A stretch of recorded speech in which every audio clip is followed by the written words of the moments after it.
Благодарам. Као заменик член на комисија би сакал просторално да кажам две работи. Првата работа се однесува по однос на присуството на членовите и замениците членови во работата на оваа комисија. Имено обврска на пратениците да присуствуваат на седниците на работните тела и на пленарните седници. За неприсуството треба да имаат официјално образложение оправдано доколку се спречени зошто не може да присуствуваат, а доколку е политичка одлука истата треба да биде соопштена. Имајќи предвид дека комисијава не се закажа од 9 часот за 11 утрово, туку беше претходно закажана, она што минимум го очекував е да пратеничките групи од мнозинството, пред се тука мислам на СДСМ и на ДУИ, кои што ја составуваат и владата, излезат во јавноста со став зошто решиле да ја бойкотираат работата на комисијата за надворешни работи, да го чуеме нивниот политички став и да можеме да се спротиставиме на истиот политички став, затоа што во собранието работите се решаваат низ дискусија и на крај за нив гласа мнозинство, а имајќи предвид дека и во оваа комисија, како и во собранието мнозинството го имаат СДСМ и ДУИ, не можам да разберам зошто решија да действуваат со бойкот, затоа што сите ставови кои што се неприфатливи за нив, едноставно може да не ги изгласаат или може да усвојат заклучоци какви што сакаат затоа што имаат мнозинство. Бойкот покажува слабост. Тоа е прво. Второ, ваков бойкот за вака клучно прашање, во моментов прашање број 1 за Македонија, нема побитно и поприоритетно прашање во моментов за државата, освен справувањето со корона кризата. Ваков однос кон едно вакво прашање создава преседан во собранието за однесувањето на останатите политички партии пред се на нас политичките партии од опозиција. Затоа што ако ваков пример ни дава власта, за клучното прашање во државата, да не сака да дојде ни да се дебатира воопшто, во услови кога може да се усвои какви сака заклучоци затоа што има мнозинство, ни остава и нас пат, во услови кога немаме мнозинство, да го користиме овој инструмент на бойкот за работите кои што нас не ни одговараат или за кои што не согласуваат луѓето кои што гласале за нас овде кога ги представуваме. Само ова кажам директно и отворено, затоа што преседаните ги прави власта, не ги прави опозицијата. Сите знаете дека вчера ребалансот на буџет помина само со 55 гласа од страна на владеачкото мнозинство. Добивме официјално образложение дека двајца пратеници од власта не се во можност од здравствени причини да присуствуваат, им посакувам се најдобро. И тоа е во ред, но тоа значи дека ако владеачкото мнозинство има 62 пратеници, требаше 60 да бидат присутни во салата и да гласаат за буџетот.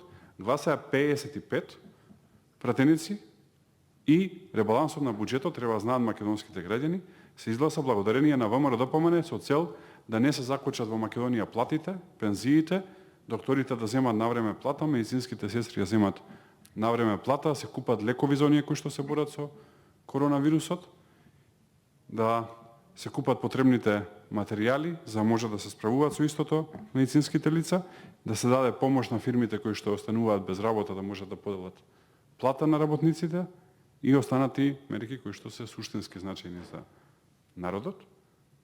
Но вчера немаше свест кај власта да нивните 60 пратеници, со источок на тие двајца кои што ете се болни, бидат присутни во салата за денеска да воопшто не присуствуваат и од денес натака треба да се свесни дека праксиве кои што ги поставуваат во работата на овој парламент ќе бидат употребувани од сите пратеници, особено од опозицијата, затоа што на опозиција личи да прави и воспоставува вакви пракси, а не на власта. Втората работа за која што сакам да поразговарам. Ова е бурлеска од власт и бурлеска од влада, која што бега од дебата во институцијата која што ја бира. Значи, и Зоран Заев како председател на влада, и Бујар Османи како министер за надворешни работи, и овој Никола Димитров како подпредседател на влада за економски прашања се избрани овдека, од оваа куќа, и бегаат од дебата за прашањето број 1 во држава. Воопшто физички не сакаат да се појават нити тие, нити пратениците од владеачкото мнозинство кои што нив ги избрале, што покажува дека има нешто многу големо да скријат. А во 21 век ништо не се крие, затоа што тие кријат, ама нивните колеги од другата страна на границата од Бугарија кажуваат и од повеќе.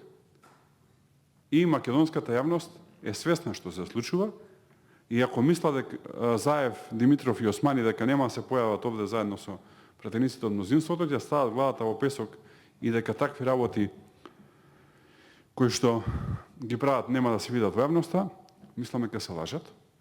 Како што мислам дека апсолутно треба да знае македонската јавност дека не поменуваат веќе глупави соопштенија и пресконференции од типот на антизападните овие или оние или деструктивните ВМРО-ДПМН. Најантизападен политичар во моментот во Македонија е Зоран Заев. Затоа што 3,5 години не успева да почне преговори за членство во Европската унија. На завршена работа. Нема поголем антизападен политичар во моментот во Македонија од Зоран Заев. Како што исто така не му поминуваат финтите кои што и прави овие денови. Му процениле таму во PR тимот дека веќе народов не му реагира на глупости и на гафови, пошто ги има нели секој втори ден. И намерно вчера го видов на една национална телевизија, излезе и намерно кажа гаф за овие деливери казина, не мислам дека беше случајно тоа, беше намерно, за народот да зборува за глупостите кои што и кажува од типот на деливери казина, да не зборува за предавството кон Бугарија, да не зборува за ограбувањето на буџетот, каде што само 8,4% од овој буџет кој што помина вчера ќе одат за помош на погодените од корона кризата, и да не зборува за црниот рекорд кој што го има Македонија од скоро 2000 мртви. Тоа се 2000 семејства завиени во црно, тоа се 2000 семејства во трагедија, тоа се 2000 семејства кои што пред неколку месеци верува и на Заев и на Филипчи им аплаудираа, а денес за жал ги испраќаат своите најблиски со потенцијал тие бројки да растат. Таква неодговорна власт имаме овдека, затоа најмалце што можат да направат е да дојдат, да дадат отчет пред нас пратениците. Ако не се спремни за тоа, треба да дадат оставка. Доколку не ги направат една од овие две работи, апсолутно ќе ги користиме истите механизми кои што ги користат тие. Добро.